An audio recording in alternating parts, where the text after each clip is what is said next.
Assalamu alaikum students. 10th Maths Chapter 5 Exercise 5.4 Sum 9. அதாவது Chapter 5ல Exercise 5.4ல 9th sum வந்து பார்க்க போகிறோம்.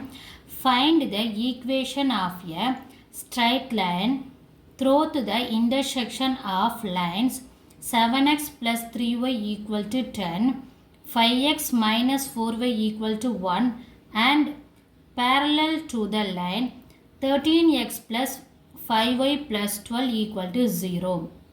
என்ன கொடுத்துருக்காங்கன்னா ரெண்டு ஈக்குவேஷன் கொடுத்துருக்காங்க. ஸோ இந்த ரெண்டு ஈக்குவேஷனும் இன்டர்செக்ஷன் ஆகுது. ஸோ என்ன செய்யணும், இந்த ரெண்டு ஈக்குவேஷனை சால்வ் பண்ணி நம்ம ஒரு பாயிண்ட் கண்டுபிடிப்போம். நெக்ஸ்ட் என்ன கொடுத்துருக்காங்க, parallel to the line, ஒரு லைன் கொடுத்துருக்காங்க. அந்த லைனுக்கு நம்ம வந்து ஸ்லோப் கண்டுபிடிக்கணும். என்ன ஸ்லோப்னா parallel ஸ்லோப் வந்து கண்டுபிடிக்கணும். இப்போ நம்மளுக்கு இது மூலயமா ஒரு ஸ்லோப்பும் இது ரெண்டை வச்சு சால்வ் பண்ணி ஒரு பாயிண்ட்டும் கிடச்சிருமா. என்ன கேட்டிருக்காங்க, ஃபைண்ட் த ஈக்குவேஷன். அப்போ என்ன ஈக்குவேஷன் நம்ம யூஸ் பண்ண போகிறோம், ஒரு ஸ்லோப்பும் ஒரு பாயிண்ட்டும் இருந்தால் ஈக்குவேஷன் கண்டுபிடிக்க என்ன ஃபார்முலா அதை யூஸ் பண்ணி நம்ம வந்து இந்த ஈக்குவேஷனை கண்டுபிடிக்கணும். ஓகேவா. இப்போ சம்முக்குள்ள போவோம். சொல்யூஷன் ஃபஸ்ட்டு கொடுத்துருக்க ரெண்டு ஈக்குவேஷனை எழுதிக்கிறோம். என்ன கொடுத்துருக்காங்க, 7x plus 3y equal to 10. இது வந்து ஈக்குவேஷன் 1 நேம் கொடுத்துக்குவோம். Next 5x minus 4y equal to 1. இது ஈக்குவேஷன் 2. இங்கே பார்த்தோம்னா எதுவுமே சேமாக இல்லை, கேன்சல் இருக்குது. ஒன்று எக்ஸை கேன்சல் பண்ணணும், இல்லைனா ஒய்யை கேன்சல் பண்ணணும். இப்போ இங்கே பார்த்தோம்னா இங்கே இதே மாற்றி மல்டிப்ளை பண்ணால் ரெண்டு பெரிய நம்பர் இருக்குது. இங்கே பார்த்தோம்னா 3 இருக்குது, இங்கே 4 இருக்குது. ஸோ இதை வந்து கேன்சல் பண்ணுமா. இந்த டைம் வந்து 4ஆல் பண்ணால் 4 3 சார் 12 வந்துடும்.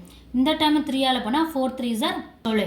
ஸோ ப்ளஸ் மைனஸ் டேரெக்டாக கேன்சல் பண்ணிட்டு நம்ம எக்ஸ் கண்டுபிடிச்சலாம். ஸோ அதனால் என்ன செய்ய போகிறேன், இது கொஞ்சம் பெரிய நம்பராக இருக்கிறதுனால ஒய்யை கேன்சல் பண்ண போகிறேன். ஃபஸ்ட்டு ஈக்குவேஷனை 4ஆலையும் செகண்ட் ஈக்குவேஷனை 3ஆலையும் மல்டிப்ளை பண்ணுவோம். ஃபஸ்ட் ஈக்குவேஷன் 1 எதால் பண்ண போகிற, ஃபஸ்ட் ஈக்குவேஷனை 4ஆல் பண்ணால் என்ன கிடைக்கும், 7 4s are 28x. இந்த ப்ளஸ் அப்படியே வந்துடும். 4 3s are 12y equal to 10 into 4 40. அடுத்து செகண்ட் ஈக்குவேஷன் எதால் பண்ண போகிறோம், 3ஆல். 5 3s are 15x. இந்த மைனஸ் அப்படியே வந்துடும். 4 3s are 12y equal to 3 into 1 3. இந்த சைடில் எக்ஸ் ஒய்ட்டாமே மல்டிப்ளை பண்ணி ஈக்குவல் டுக்கின்ற கான்செப்டாமே சேர்த்து பண்ணணும். டோட்டலாக தான் எல்லாத்தையுமே மல்டிப்ளை பண்ணும். இப்போ சப்ராக்ட் பண்ணுவோமா. இங்கே என்ன இருக்குது, சைன் சேஞ்ச் பண்ணால் தேவையில்லை. ஏன்னா இங்கே plus minus +12y minus 12 cancel ஆயிடுச்சு. இங்கே என்ன இருக்குது, 28x இருக்குது, 15x இருக்குது. இப்போ இதோட சைனும் ப்ளஸ்ஸு, இதோட சைனும் ப்ளஸ்ஸு தான். சைன் சேமாக இருக்கலாம், நம்ம ஆட் பண்ணுறோம். 8 5 3 ரிமைனிங் 1 2 1 3 3 1 4 சரியா. 43x 28x ஐயும் 15x-ஐயும் ஆட் பண்ண நம்மளுக்கு என்ன கிடையாது, 43x ஈக்குவல் டு இங்கே என்ன இருக்குது 40, இங்கே 3 ரெண்டுமே ப்ளஸ் தான், சேம் சைனாக இருக்கால அது நம்ம ஆட் பண்ண போகிறோம். என்ன கிடைக்கும், 40 + 3 43. நம்மளுக்கு தேவை எக்ஸ் மட்டும்தான். இப்போ எக்ஸ் ஈக்குவல் டு 43. மல்டிப்ளிகேஷன் இந்த 43 ஈக்குவலுக்கு இங்கிட்டு போச்சுன்னா எதில் போகும், டிவைடில் போகும். 43 டிவைட் பை 43, 43 கேன்சல் ஆகிடுச்சு. ஸோ என்ன கிடைக்கும் நமக்கு, எக்ஸ் ஈக்குவல் டு 1. ஓகேவா. இப்போ என்ன செய்ய போகிறோம், இந்த எக்ஸ் ஈக்குவல் டு 1ங்கிற ஆன்சரை எடுத்து இந்த ரெண்டு ஈக்குவேஷன் ஏதாச்சும் நான் சப்ஸ்டிட் பண்ணோம்னா நம்மளுக்கு ஒய் கிடச்சிடும். ஸோ இது ரெண்டில் வந்து சின்ன ஈக்குவேஷன் பார்த்தா இதுதான் சின்ன ஈக்குவேஷன். ஸோ அதனால் என்ன செய்ய போகிறோன்னா எக்ஸ் ஈக்குவல் டு 1 எடுத்து இந்த செகண்ட் ஈக்குவேஷனை சப்ஸ்டிட் பண்ண போகிறோம். Substitute x equal to 1 in equation 2. 5x minus 4y equal to 1. 5 into 1, x ஓட வேல்யூ வந்து 1. 5 into 1 4y equal to 1. அப்போ 5 into 1 5 தான். 5 minus 4y equal to 1. நம்மளுக்கு தேவை y தானே. ஸோ இந்த 4y மைனஸ் 4y இங்கிட்டே வச்சுட்டு இந்த 1 அப்படியே வந்துடும். இங்கே என்ன இருக்குது, +5ஆக இருக்கிறது ஈக்குவல் இங்கிட்டு போச்சுன்னா எப்படி போகும், -5ல் போகும். நம்மளுக்கு தேவை -4 அப்படியே வச்சுக்கிறோம் ஈக்குவல் டு இந்த 1 அப்படியே வந்துடுவோம். இந்த +5 ஈக்குவல் இங்கிட்டோம்னா -5ஆக போகும். எப்பவுமே எதை கண்டுபிடிக்கிறோமோ அதை ஒரு பக்கமும் மிச்சம் எல்லாத்தையும் அது ஈக்குவல் இங்கிட்டு இன்னொரு பக்கமாக கொண்டு போயிடும். இப்போ -4y ஈக்குவல் டு 1 -5. இப்போ இங்கே என்னாகும், -4y அப்படியே வந்துடும். இங்கே என்ன இருக்குது, 1 -5. இது ப்ளஸ்ஸு, இது மைனஸ். சைன் டிஃப்ரெண்ட்டாக இருக்கனால சப்ராக்ட். 5ல் 1 போச்சுன்னா 4, பெரிய நம்பர் சைன் வந்து மைனஸ். இங்கே என்ன இருக்குது ஒரு மைனஸ் கேன்சல் ஆகும், இங்கே என்ன இருக்குது ஒரு மைனஸ் கேன்சல் ஆகும். ஸோ ரெண்டு சைடு மைனஸ் சேமாக இருக்கலாம், நம்ம கேன்சல் பண்ணிச்சு. Y equal to 4 divided by இங்கே என்ன இருக்குது மல்டிப்ளிகேஷனில் 4 இருக்குது, இது ஈக்குவல் இங்கிட்டு வந்து அப்படி வரும் டிவிஷனில் வரும். அப்போ 1 4s are 4 1 4s are 4 cancel, remaining என்ன வரும் 1 தான் வரும். y equal to 4/4 1 4s are 4 1 4s are 4. அப்போ y ஈக்குவல் டு என்னது 1. நம்மளுக்கு கிடச்சிருக்க இந்த ரெண்டு ஈக்குவேஷனையும் சால்வ் பண்ணி நம்மளுக்கு கிடச்சிருக்க பாயிண்ட்ஸ் என்னது 1,1. ஓகேவா. நெக்ஸ்ட் என்ன கொடுத்துருந்தாங்க parallel to the line. the line என்னது 13x plus 5y plus 12 equal to 0. So இதுக்கு நம்ம என்ன கண்டுபிடிக்கணும் parallel slope கண்டுபிடிக்கணும். ஸ்லோப் கண்டுபிடிக்க அதாவது ஈக்குவேஷன் கொடுத்து ஸ்லோப் கண்டுபிடிக்கிற ஃபார்முலா என்ன m equal to minus coefficient of x divided by coefficient of y. இது இன்னொரு மாதிரி எப்படி எழுதலாம் மைனஸ் ஏ பை பின்னு சொல்லி எழுதலாம். இப்போ M equal to coefficient of x, எக்ஸோட கோஎஃபிஷியன்ட் என்னது 13, இங்கே ஃபார்முலாவில் ஒரு மைனஸ் இருக்குது, அதை ஃபஸ்ட்டு போட்டுருங்க.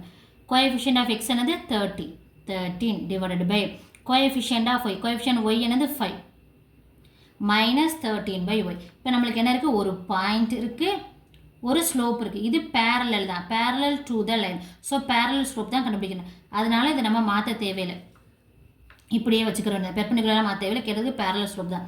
ஸோ அந்த ஸ்லோப்பை நம்ம அப்படியே வச்சுக்கலாம். கண்டுபிடிச்சதை ஒரு பாயிண்ட்ஸும் ஒரு ஸ்லோப்பும் இருந்தால் ஈக்குவேஷன் கண்டுபிடிக்கணும். இப்போ ஒரு பாயிண்ட்ஸ் இருக்குது ஒரு ஸ்லோப் இருக்குது, இதை வச்சு இப்போ நம்ம ஈக்குவேஷன் கண்டுபிடிக்க போகிறோம். Equation of the straight line through to the எது எதுக்கும் point slope. equation of the straight line through the point and slope. சரிங்களா. பாயிண்ட் ஸ்லோப்பும் கொடுத்தா நம்ம எப்படி ஈக்குவேஷன் கண்டுபிடிப்போம். அதுக்கு formula y minus y1 equal to m into x minus x1. So y minus y1 என்னது இங்கே இந்த இது x1 இது y1, y1 ஒன்று தான் x1 ஒன்று தான். ஸ்லோப் என்னது மைனஸ் 13/5, எக்ஸ் மைனஸ் x1 என்னது அதுவும் ஒன்று தான். இப்போ என்னது இந்த 5 வந்து இந்த பக்கம் கொண்டு வந்துடும். ஏன்னா டிவைடில் இருக்கிற 5 என்ன சரி ஈக்குவல் டு இங்கிட்டு கொண்டு வர போகிறேன். அப்போ என்ன செய்யும் மல்டிப்ளிகேஷன் வரும். அப்போ 5 of y minus 1 equal to minus 13 of x minus 1. So with the multiply பண்ணிக்கும் 5 into y 5y minus 1 5s are 5 equal to minus 13 into x minus 13x. இங்கே மைனஸ் இருக்குது இங்கே மைனஸ் இருக்குது. ஸோ மைனஸ் மைனஸும் plus are 13 into 1 13. சைனை நல்லா கவனமாக பார்த்து போடுங்க. இப்போ என்ன இருக்குது 5y minus 5 equal to minus 13x plus 13. அதாவது நம்மளுக்கு எப்பவுமே எக்ஸ்ட்ரா வந்து ப்ளஸில் வரணும். அதனால் என்ன செய்ய போகிறோன்னா இங்கிட்டு உள்ள டேர்ம் என்ன செய்ய ஈக்குவல் டு இங்கிட்டு கொண்டு வர போகிறோம். அப்போ என்ன ஆகும் 5y minus 5 இந்த மைனஸ் 13x இங்கிட்டு வந்து எப்படி வரும் ப்ளஸ் 13xாக மாறும். இங்கே ப்ளஸ் 13 இங்கிட்டு வந்து எப்படி மைனஸ் 13 ஈக்குவல் டு 0. இப்போ இங்கே பார்த்தோம்னா என்னென்ன இருக்குது 13x 5y. ஓகே அது அப்படியே எழுதிடலாம். இங்கே என்ன இருக்குது மைனஸ் 13 மைனஸ் 5. சைன் ரெண்டுமே என்ன இருக்குது சேமாக இருக்குது. சேமாக இருந்துச்சுன்னா ஆட் பண்ணும். ஃபஸ்ட்டு எழுதுவோம் 13x ப்ளஸ் 5y. இங்கே என்ன இருக்குது மைனஸ் இங்கேயும் மைனஸ். சைன் சேமாக இருக்குன்னு ஆட் பண்ணும். 13 + 5 மைனஸ் 18. இப்போ minus 18 equal to 0. Minus 13 minus 5 minus 18 equal to 0. இதுதான் அவங்க ஃபைண்ட் அவுட் பண்ண சொல்ல ஈக்குவேஷன். ஒரு பாயிண்ட்டும் ஸ்லோப்பும் இருந்துச்சுன்னா இந்த ஃபார்முலா தான் யூஸ் பண்ணணும். இந்த ஃபார்முலா யூஸ் பண்ணி நம்ம என்ன செஞ்சோம் ஈக்குவேஷன் கண்டுபிடிச்சோம். இதுதான் நம்மளுக்கு கேட்டிருந்த ஃபைண்ட் அவுட் பண்ண சொன்ன equation. 13x + 5y minus 18 equal to 0. Thank you students.